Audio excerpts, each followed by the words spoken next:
imom Termiziyda kelgan hadis, payg'ambarimiz alayhissalom aytganlar: "Innalloha ta'ala tayyibun yuhibbut tayyiba, nadifun yuhibbun nadafa, karimun yuhibbul karama, jawadun yuhibbul juda, fanadhifu afniyatakum."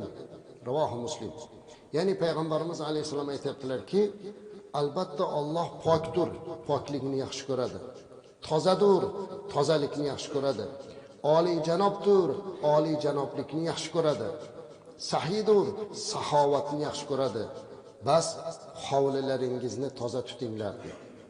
Qarang, Rasulimiz alayhisalom bizlarga Allohning pokligini eslatib turib, yana alohida ta'kidlab o'tyapti. Poklik deganda faqat jismiylarda, kiyimlarda tushunmanglar, balki hovlilarda ham toza tutinglar deyaptilar.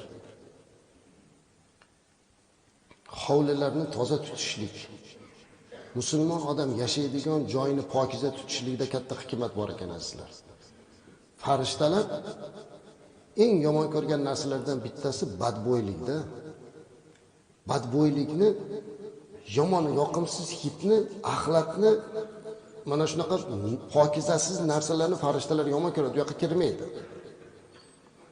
Keyin biz yuraveramiz, nimaga meni ishim yurishmayapti, nega rizqim bo'lmayapti, nega baraka yo'q? Axir nopok uyda qanday baraka bo'lsin? Chunki bizni rizqimizga duo qilib turadigan farishtalar kirmayapti-ku uyimizga. Farishta doim duo qilib turar ekan, har kuni mana shu sohibi uyning egasini haqqiga duoda bo'ladi azizlar. Biz o'sha duoda bardavom qilmoqligimiz uchun pokiza qilib turishimiz kerak uy joylarimizni. Ana o'sha pokiza bo'lganda inshaalloh u joyga farishtalar kiradi. Farishta badbo'ylikni yomon ko'radi. Nima uchun biz aytamizki, mana payg'ambarimiz alayhisalom bir gapni aytganlar.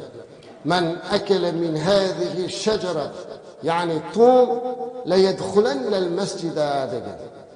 Kim mana bu mevani yesa masjidga kelmasin, kelmay tursin. U qaysi meva? Sarimsoq piyoz dedilar. Sarimsoq piyoz